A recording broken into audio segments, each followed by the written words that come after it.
presentation of TFNN.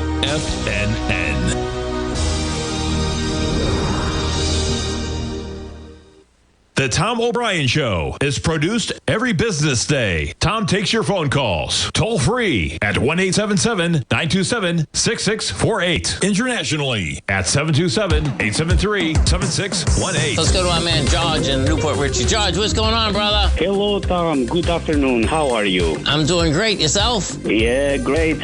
I've been following you for the last 2 years, listening to your show. Well, thank you very much. I appreciate it, George. All the hard work you've done for us over the years. Well, I really appreciate you calling and saying hi. My pleasure, Tom. Okay. I'll listen to your show. Thank you, man. Have a great one, a safe one. Appreciate it, man. Now, Tom O'Brien.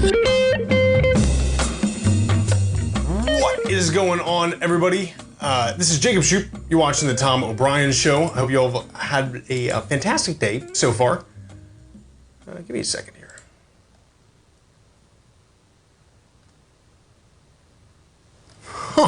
Okay, let's take a look right now. The SPY is trading off about 0.31%. Okay, so what do we got cracking today? And really the big thing is this kind of reaction to yesterday with the Fed, right? That movement to the upside didn't make, I really think, too much sense. Now I'm looking at Oscar Health. We'll talk about that. Now, obviously, it's not giving back as much as it, moved up yesterday, which is somewhat all right. We might still finish this week on a green weekly candle, although I will say that I think move this to the week. The volume is not bad either. Okay, so you are testing kind of we're going to see, I guess, with the volume on it this week.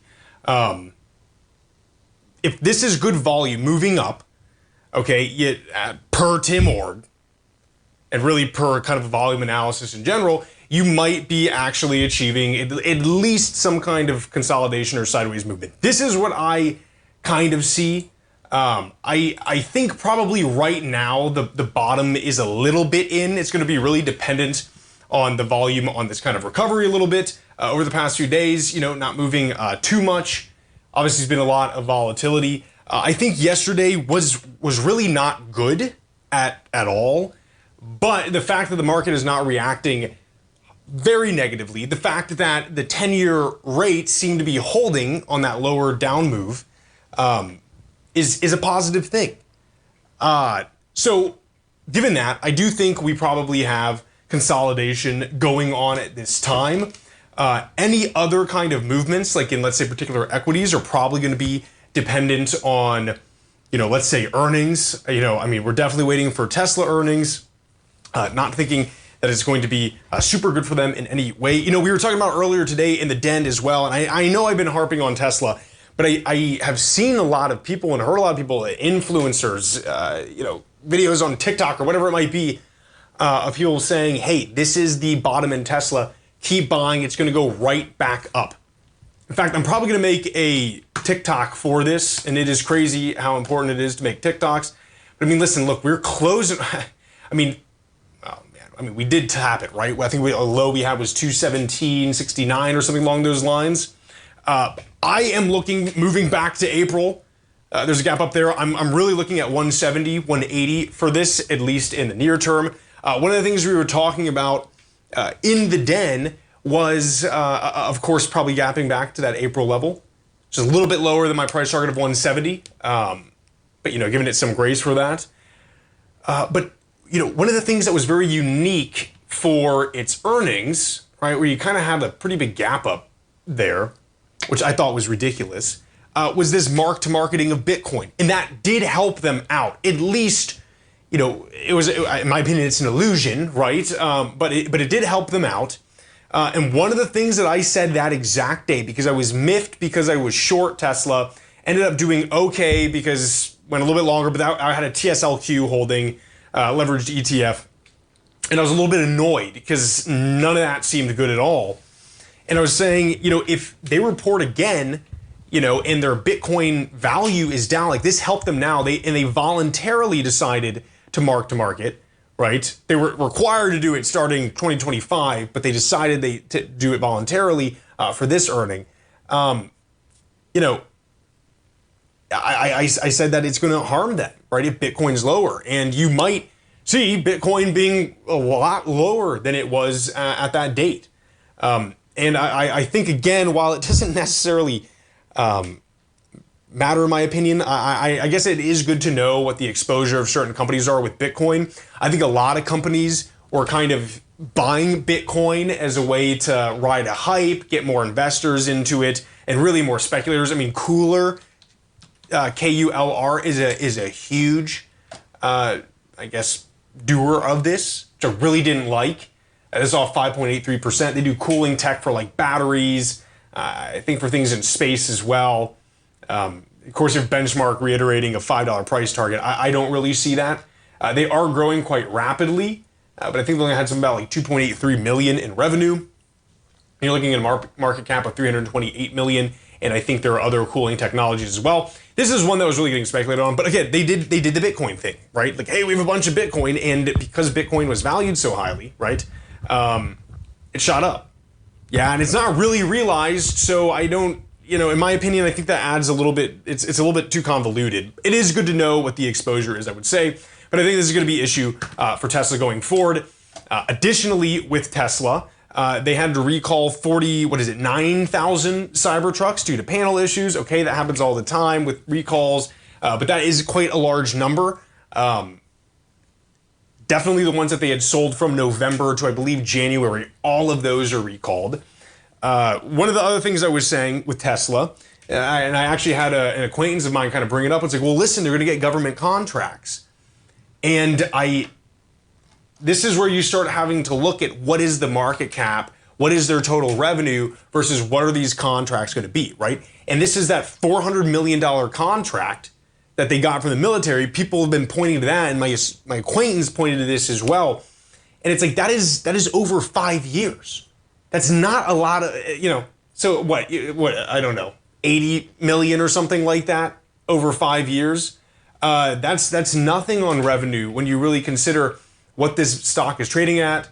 And, I don't know. I think they're in a really tough situation. I think the investigation from Canada is going to be bad for them. I'm not sure they'll be able to compete. It seems like things are not super bad for so China might be a little overstated. And what I mean by that is they did have that, they're revamping one of their models that are very popular in China.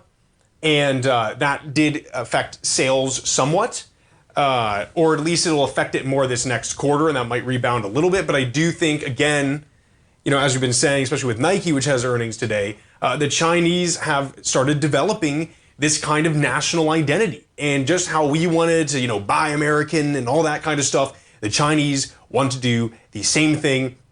And Tesla is still viewed, this is a sentiment review, I guess it's still viewed positively, but other things such as like XPeng, BYD, these are a little bit more attractive right now, especially given that kind of more development of a national identity and consumption. So, 233, I still think is pretty high. I think 751 billion market cap is still very high.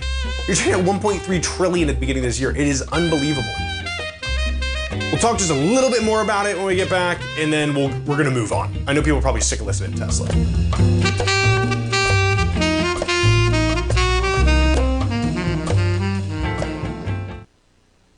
If you spend any time online researching trading techniques on how to begin your trading journey, you've no doubt come across many folks who push Forex trading as a way to make big money quickly. Unfortunately, there are equally as many stories of these so-called Forex professionals just looking to make a quick buck off aspiring traders without actually teaching the ins and outs of the Forex market. This is what sets Teddy Keckstack's The Tiger Forex Report off the riffraff. Every Monday, former Chicago Mercantile Exchange member and author Teddy Keckstack releases his Tiger Forex Report newsletter, where he dives into the complex world of Forex and takes time to actually teach you his methods that have made him so successful in the fast-paced and rewarding world of Forex trading. Furthermore, all subscribers receive access to archived live streams of Teddy's, where he provides university-level education to help you in Forex trading. All first-time subscribers receive a 30-day money-back guarantee. So what are you waiting for? Forex awaits.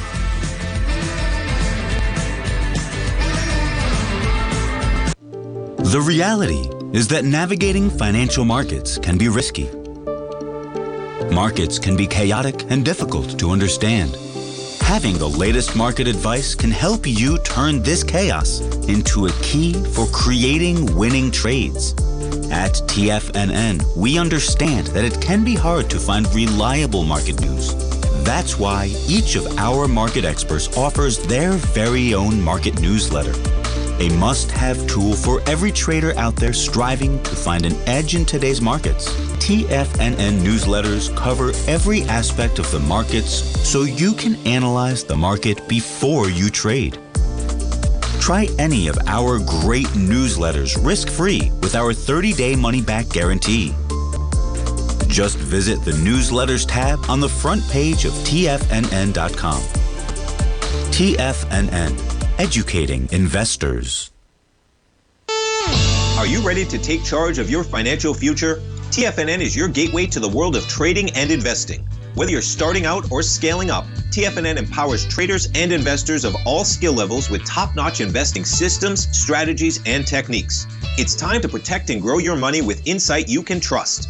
Join us live Monday through Friday during market hours for exclusive content that moves with the markets. At TFNN, we bring the trading floor to you.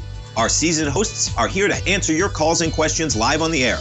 Check out the Tiger's Den for just $1 and follow us on YouTube and become part of our vibrant community. And remember, at TFNN, we're so confident in the value we provide that we offer a 30-day money-back guarantee on all new premium newsletter subscriptions and services. You have absolutely nothing to risk, so why wait?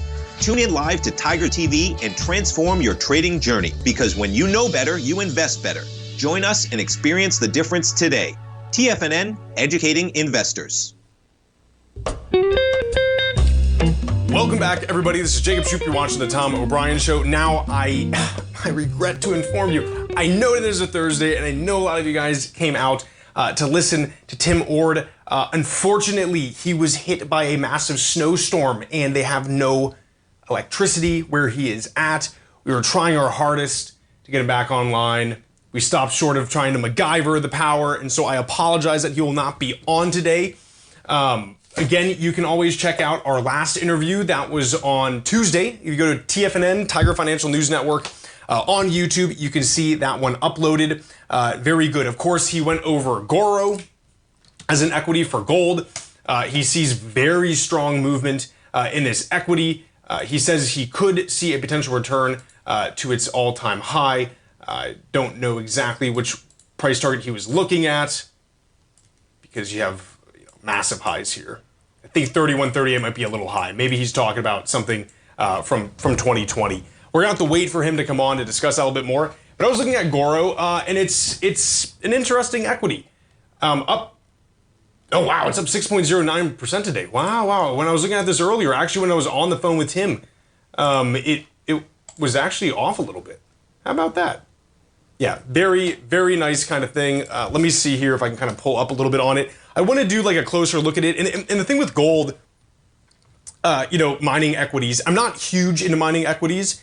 One of the things that's really positive, especially if you're looking for big pops, of course, is getting into these little junior miners. Of course, Tim has shared similar sentiments as well.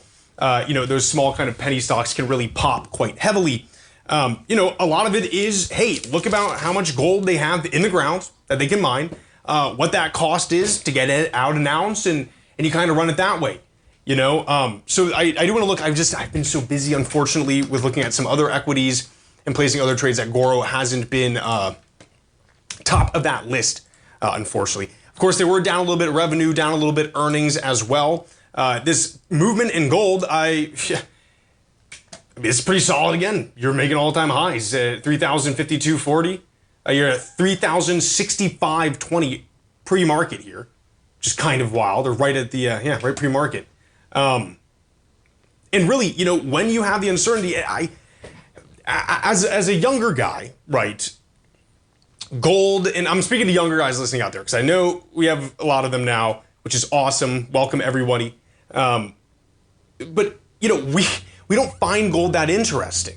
Or at least I should say we hadn't found gold that interesting. And I think that was for multiple reasons. I think that was incorrect, right? I mean, it's certainly incorrect now.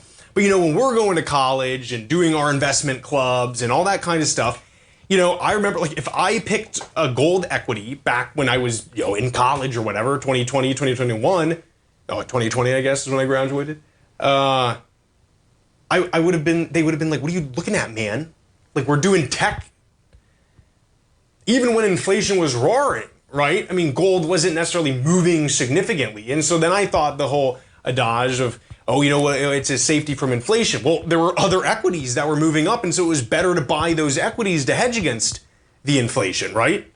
But then what I see now is when you get this contraction in growth with inflation continuing to go up, and really when you get uncertainty of the future. I'm talking to young guys out there, and I'm sure the older guys like know this because they've been trading for a while and but just speaking to the younger guys out here, this is when this commodity is so valuable. And it all makes sense, and I have a newfound appreciation, I think, for this commodity and how it works and how it plays on the world stage. And so it's very interesting. And I've been strongly considering getting into some gold mining stocks, especially, the junior ones. Of course, we had Elliot Wellenbach on from Direction yesterday. They have just fantastic stuff. You have J Nug here, which is the bull. Okay, so that's junior gold miners bull 2 times, up about 0.16% today. Of course, you can always go to Direction and look up what they have.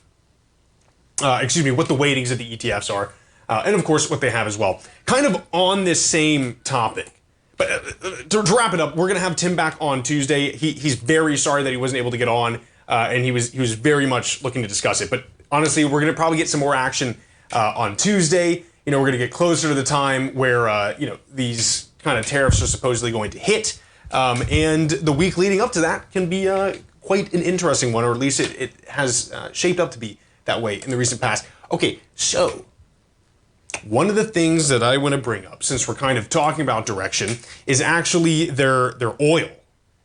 So that's going to be Gush is the bull, and this isn't a promo. This is something I'm actually I think I'm probably going to try to get exposure in. Gush, this is the oil bull. Okay, up 2 times, but I'm looking at drip. All right. A lot of interesting stuff here. You're off 0.19%, and I get that. You have crude oil trading up 1.94%. Of course, one of the major things I believe is probably driving that today is Trump tariffing China on buying Iranian oil. We are yet again going to try to squeeze Iran. Whatever. That's a tale as old as time almost at this point. We have 1.96% today. Obviously an upward pressure on it. But, reading this, it's like Brazil and Saudi Arabia are making tons of oil, or are expected to at least. Fresh oil deal output is expected to total 2.9 billion barrels a day in 2025. That's up from 800,000 barrels last year. Massive projects in Kazakhstan, Brazil, Saudi Arabia is expanding. In theory, we're supposed to be blowing out a ton of oil as well. That was all Trump's plan, right? To lower those energy costs. And then by extension, lower inflation. So, something like this starts to look a little bit attractive. Like if you get some meaningful reduction here, and we're pretty low right now in crude, but you get some reduction here, you can see drip really come alive. One of the things I really want to do on Thursdays, I believe. It's Wednesdays, right? When Teddy Keckstack comes on with Tommy O'Brien for the morning market kickoff. Man, I recommend, one, Tommy just does a great show, but when you have Teddy Keckstack on, right, and we have one of his newsletters as well, which is the Tiger Forex Report, I love talking to him about commodities and really oil. He's been doing this for a long time. He has great insight. I've been trying to get him on here, and unfortunately our schedules just haven't lined up, but it's fantastic. I want to bring him on to talk about the oil, obviously about the yen carry trade blowing up, which I think is what started a lot of this. People said it was DeepSeek, but I do believe it was probably the yen carry trade, and not going to speak for him. We're going to have him on. But yeah, take a look at this.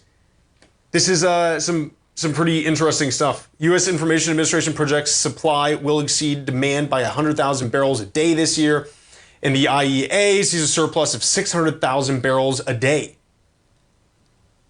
It's a ton of supply coming online for oil. So you're gonna get that drive down, and obviously, again, as I want to say, Trump has really pushed getting that on. Some interesting stuff with Eris Water Solutions. This is one that could be interesting to look into. Of course, we covered this before it bounced up, which was kind of nice if people were kind of in that. Obviously, had a massive movement, some very good earnings. pulled back, that would have been a beautiful time to buy. They're doing the water solutions in the Permian Basin. I think at this point, it's, to be quite honest, based on their growth projections and what they're doing now, this seems to be like pretty well valued. But that can always change. But this is something I would strongly recommend to keep on your radar. Aris Water Solutions. Again, I think we're a little perfectly priced right now. That's okay. There's always, potential for stuff like this to move up. So, point with being with oil, maybe it might be a good time to shoot short crude and then buy things that help get it out of the ground. Folks, stay right there. We'll be right back.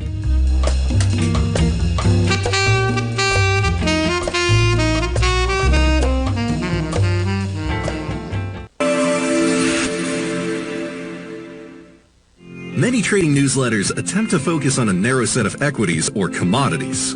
While this works for some, it oftentimes misses many opportunities that possess huge gain potential. But how is an independent trader supposed to scan the entire market looking for these hidden opportunities? One simple answer: the opening call newsletter. Basil Chapman, developer of the Chapman Wave trading methodology, has been trading the markets for longer than most trading influencers have been alive. And over that time, he has honed his methodology in order to accurately call movements in a wide range of equities, from semiconductors to uranium to key indices and so much more.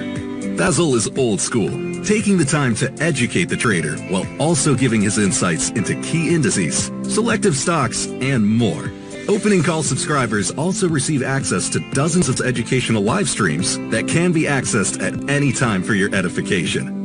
All first-time subscribers receive a 30-day money-back guarantee. So ignore the pop trading influencers and start learning time-tested technical analysis. Steve Rhodes started his trading career as a student almost 20 years ago, and the student has now become the master. Steve won the prestigious Timer of the Year award in 2018 and barely missed that mark again in 2019, finishing at number 2 for the year. An amazing accomplishment. Steve Rhodes is committed to sharing his techniques and knowledge with anyone who wants to learn, and he shares his vast amount of trading knowledge every day in his Mastering Probability newsletter. Steve's award-winning newsletter, Mastering Probability, is delivered every trading day with updates throughout the afternoon. Sign up for Steve's market newsletter, Mastering Probability, and you'll receive access to 7 of Steve's educational webinars absolutely free. At TFNN, all our newsletters come with a 30-day money-back guarantee, so you have absolutely nothing to worry about. Visit TFNN.com and try Mastering Probability 30 days risk-free today. TFNN, educating investors.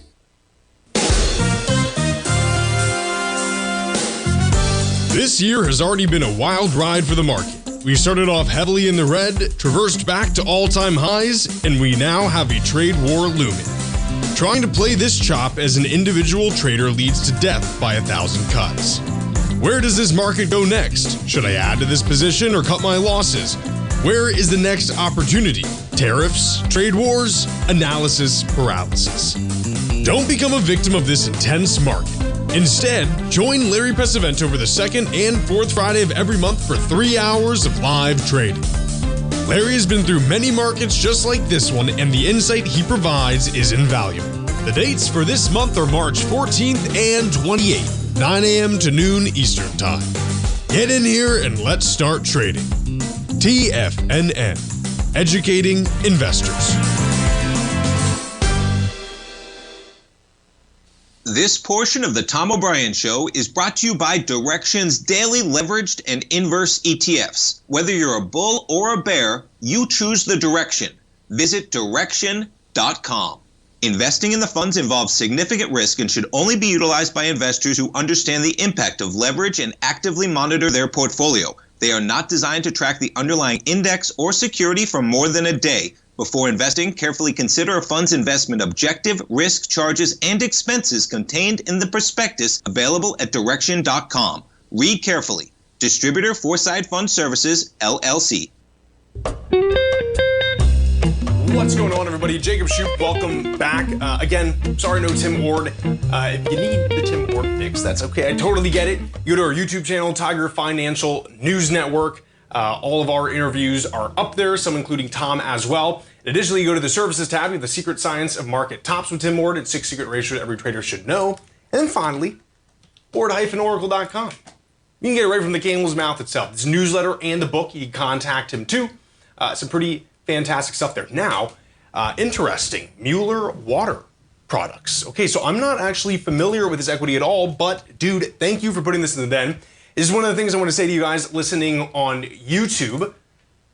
Listen, we have this massive trading room, okay? And what's great about it is we're not trying to shake you down for it at all. We just do a $1 a year subscription. The only reason we do that is just to verify that we have the right person in there. Of course, we want to keep things safe when we're on the internet. It is fantastic. This is on Discord, very straightforward setup. Step 1, step 2, step 3, and then step 4, you are talking. Listen, see, that's what I'm saying is so good about this. We have a lot of people, but it's never congested. It doesn't feel like, oh my gosh, I'm just getting notified all the time and I can't keep up with this. No, it's actually really well paced, which is impressive given the amount of people there. And then, yeah, you get interesting stuff like MWA. You're off 1.49% today, but you're taking a look at this kind of chart, and this is a nice movement to the upside. You know, and I mean, man, you look like you get some inside sales there. That's fine, especially considering this movement to the upside. And you have a bunch of, man, like institutions buying right now. It's very interesting. Net sales. What is this going to be? Is this the 10Q? Man, some nice movement year over year. You have 338 million versus 309 million. You're at 4.34 billion right now. I mean, hey. You know, with the amount of demand for all this kind of stuff, very fascinating. This might be worth looking into a little bit more. Yeah, check it out. Okay, so water flow solutions and water management solutions, these are big segments. Flow solutions include iron gate valves, specialty valves, service brass products. Management solution portfolio include fire hydrants, repair and installation, natural gas metering, leak detection, as well as pressured management and control products and solutions. Interesting. Yeah, this might be worth taking a little bit of a closer look into. It seems like it has a decent sentiment, which is kind of cool.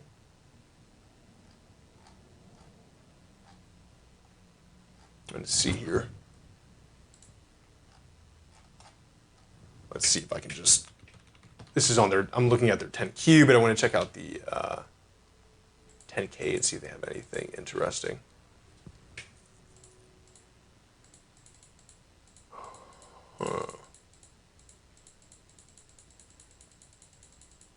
Dude, while I'm looking for this, what do you know? Let's see here. Yeah, I'm gonna need some more. I know. Sometimes I sit here and click through, and it's boring. Let's see here.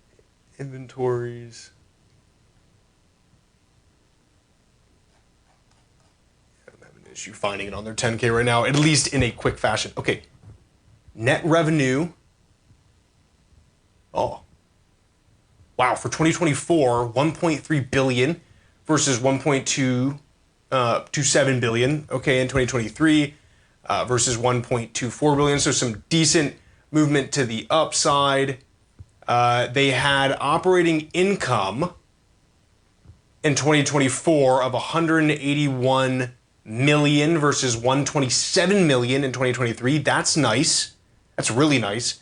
Versus a 2022 of 111. Huh. CapEx has stayed basically stable for 2024 versus 2023. Oh, that's some pretty good growth in the company. And definitely, you know, as we're saying, they're at least in an area that could, or at least a sector that is seeing some growth as well. You know, and I wonder too, again, this is stock one of our Tigers just spoke about in the den. So I want to do some closer research to see like who their big clients are and everything. But I mean, you know, I wonder with these kind of solutions, obviously natural gas will be very big for powering AI. You know, can they get exposure this way? Kind of fascinating stuff. Huh. Definitely going to take a look. And seriously, guys, check out the den because it's pretty straightforward. If you don't like it, hey, fine. Email me. Not a big problem. We'll get it taken care of. Okay, let's take a look. Really, everything else going on here. The composite off about 0.4% at 17,679. I'm pretty sure the NVIDIA, you know, kind of meeting they had was not very impressive in any major way. And then Dow Jones Industrial trading off basically flat. You're off 0.05% at 41,944. And the Russell futures off 0.49% with that dollar ticking up a little bit. Let's see what else. Silver is going down while the other metals are having a nice day. Copper up 0.17%, staying pretty strong above that $5 level, which is nice to see. Gold obviously up 0.4. The 10-year, hey, I mean, holding okay at these kind of levels. Of course, you were a little bit lower in rates earlier. I'd say probably about like 9:30 or something like that, 9 o'clock. You had 4.17, trading at 4.23 right now. But it's a lot better than these 4.3 levels that we've been trading at least for the past few days. So I think that does tell me, at least to some extent, that people feel, I say somewhat confident at least in the Fed moving these rates kind of down. They're not seeing maybe the risk for the recession is not that high. I don't know. It is nice to see these rates kind of come down a little bit. But again, the big thing we're waiting for is you're getting kind of these repricings that go on in June. I think, you've already seen hedge funds get kind of smacked on some of the adjustable rates. In theory, private equity isn't, or at least reporting they're not. And so I don't know what the disconnect is there. I think regional banks can be at a threat here quite a bit. I think that is probably the largest, systemic risk right now in the economy is these higher rates and of course the adjustable rates, as well. Coupled those two together can be a massive problem. And, if you're needing to reprice some stuff, you get into a really bad situation in June. I mean, I know, usually they do it every 6 months, June 30th, December 30th. But you can have something like, longer term ones, especially things if you're leveraging, commercial real estate that could be 2 to 3 years and everything. So you run into a problem. I think this is kind of, again, the crux of what Trump's trying to do is he really does want that growth to contract. And in the past, when your growth contracts, you can lower interest rates. But one of the things I was concerned about, and I was using increase in wages as kind of a proxy for like entire growth. And you had, wages go up in that last report, and I was actually kind of impressed by that. I was like, okay, maybe I'm wrong. But then you get this downward revision from the Fed yesterday, from what was like 2.3% down to 1.7% growth in GDP. Obviously still growing, but that's a massive contraction. And then they're revising inflation to the upside. I mean, that is stagflation-esque, And can you lower interest rates low enough achieve what Trump's trying to achieve when you're having contracting growth and higher inflation? I don't think you can. Folks, stay right there. We'll be right back.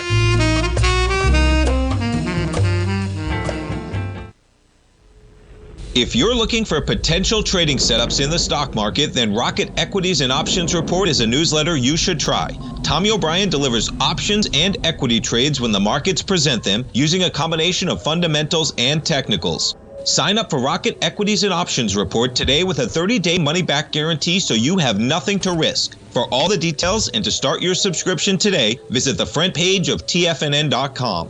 TFNN, educating investors.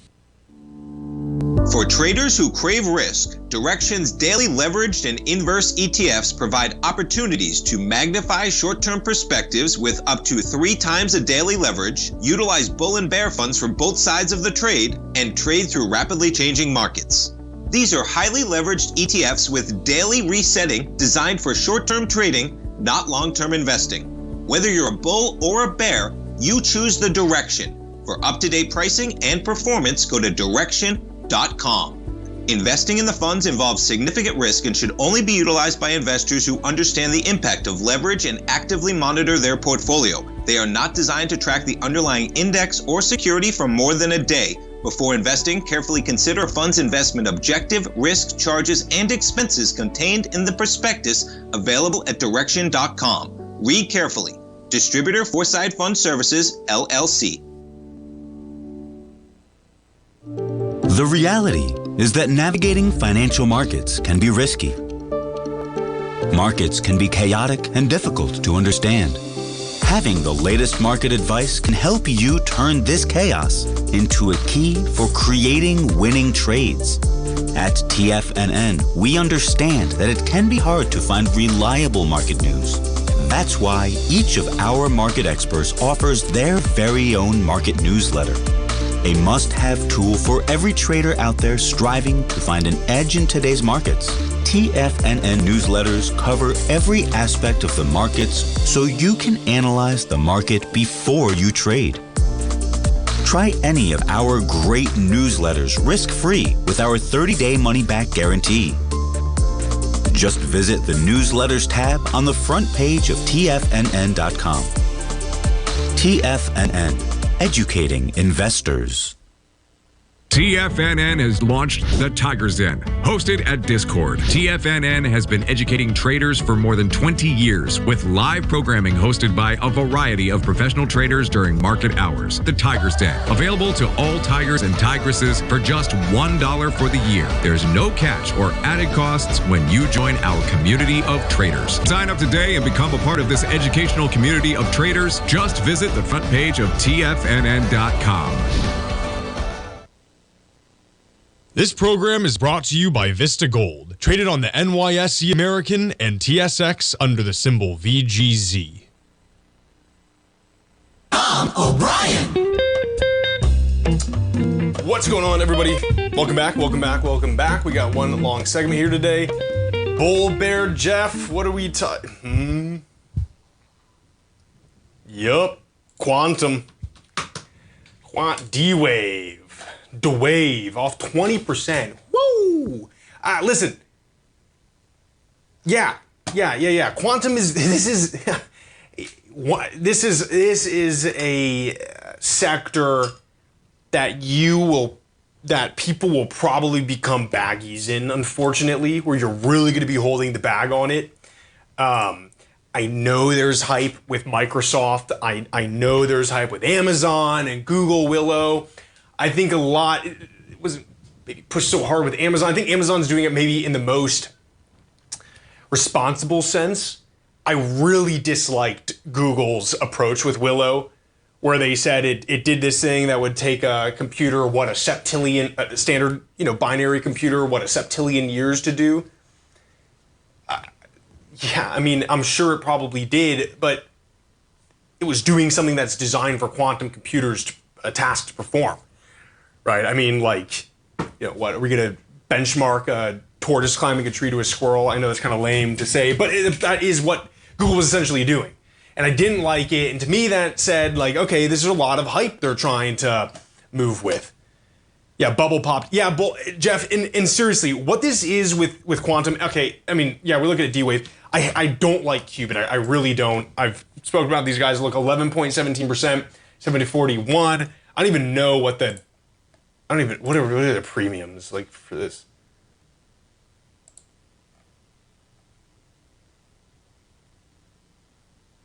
I feel like that's not even that bad. Yeah, so this is an equity for sure. And listen, if I mean, these guys don't even do quantum stuff. Again, this whole theory, when we were looking at this thing at 80 cents or something, I said, this is kind of an interesting thing where they are doing thin film lithium niobate, which in theory will be used for photonics, which in theory will be used for quantum. I'm philosophically bullish photonics. I really am. And hey, listen, I'm not even a quantum hater. I like the concept of quantum computing. I think it's the way to go. I've been looking at equities that perhaps protect against quantum attacks, right, on our networks and all that kind of stuff. So I definitely recognize that this is an interesting industry and that I think it will be big in the future, right? But it's not there yet. And what you've continued to see with a lot of these equities is a pivoting, right, of what they do. I mean, Qubit, for instance, was like a drink packing company years ago, right? And now all of a sudden they make, thin film lithium niobate chips, which, by the way, they don't make those. Again, to give you a rehash, there's a big short report out on them that I believe is from Iceberg, that they actually don't have the facilities to make any of this. I called the facility that they say their fabrication plant is in. I looked at it on Google Earth. There's no way that gets used. as a foundry. It just doesn't. It's office space, right? And you can look at the top of these buildings and kind of see what ventilation they have, if there's any cooling coming in and out. You know, these are things that are visible from satellite, okay? And then additionally, you just call the people. Just call the people who run the park. It's the Innovation Center in Arizona State University. And they're like, yeah, no, it's just, this is just office space. So I don't know where Cube is getting off. This could end very poorly, actually, for them. In court, if this comes out, very bearish Qubit. Now, Jeff saying the bubble popped. Yes, you've seen this slow deflation, but the hype is still there, man. And I will say this because I don't use this as the end-all be-all for myself, but I get sentiment from acquaintances. I know a lot of people. They talk to me a lot. Of course, this is a small subset of the total population. So, this is only one kind of group of people that I get sentiment from to make larger kind of opinions, like within that kind of analysis. But you still have a lot of hype for quantum. People still think it's going to run up, and there's a lot of retail people. But I think what happens, and as I've been saying probably for the past few months, is where this all collapses. And Jeff, where this bubble truly pops and things like Qubit and all that is at earnings. Particularly for Qubit. That goes away. That it goes away for them because people realize that there's nothing there. Now, Qubit could do something insane and be like, oh no, we bought this whole facility. I doubt it because they made $101,000 last quarter, and it's we've now breached below 1 billion, but that wasn't any growth for them. Very strange company, very strange equity. Again, it was pretty clear that this was a bubble from the beginning because you had companies that were, I can't remember the name of the darn company, but it was Quantum something, and they made floppy disks, which is insane that there's still a company around that does that. And then additionally, QuantumScape. QuantumScape was getting pumped. And QuantumScape is an electric vehicle company. Very interesting one. They do solid state batteries for EVs, which I think is super cool, but not quantum. And so I can see there everyone's just pouring a bunch of money. Yeah, quantum will come from the big boys, Google, Meta, IBM. Definitely, IBM has been in that game for a super long time. I mean, IonQ is a little bit interesting because they get some of those experimental contracts from the military, but even they're kind of pivoting of what they're trying to sell, which is now they're doing the quantum networking as opposed to actually the, frozen ytterbium ions. I think they still have that, but you see they're trying to pivot how they're selling to people, And so that just tells me right there that they can't believe that these equities have gone up this much, and you want to try to keep the thing floating for a little while. I mean, really, the most legit in those realms, yeah, Jeff, you're totally right. It's going to be Google, Meta, IBM, Amazon. Maybe IonQ has some kind of future, but they're all extraordinarily overpriced for the amount of time that it's going to take for them to get some money. Look, that's off 9% today. Yeah. I mean, it's just classic pump and dump for these things, man. I mean, seriously. Because I know that Qubit moved up quite a bit over the past few days. I mean, look at this, right? 18 something. Get all the way of a high of around 26. And we're going to go right back down to this. So if you're into quantum, cool, keep following it. Just be careful putting your money there because it's not a while. And honestly, exactly as Jeff's saying, if you want to get exposure, it's going to be your big boys. I mean, IBM is one of the leaders. D-Wave is kind of interesting. But again, I think that's very overvalued still. So just be careful with all this, and especially with things like LAES. We played this pump in a big way. We're looking at these guys 90 cents, $1 or something like that. And they were saying they're going to do the trusted platform modules that could host dilithium and Kyber. If you're not familiar, those are new encryption standards that are resistant to quantum attacks. And I thought, hey, that's really cool. I want some exposure on that. It was a relatively cheap stock market cap wise at that point. And then you start pushing up. I'm like, oh my gosh. And then you start pushing up even more at 11. And luckily, this is a time where I really did sell at the top, which I feel good about. And you've come back down. Now, it's held above 2, but that's because I think you have a lot of people who don't want to sell it still. Folks, stay with me, we'll be right back.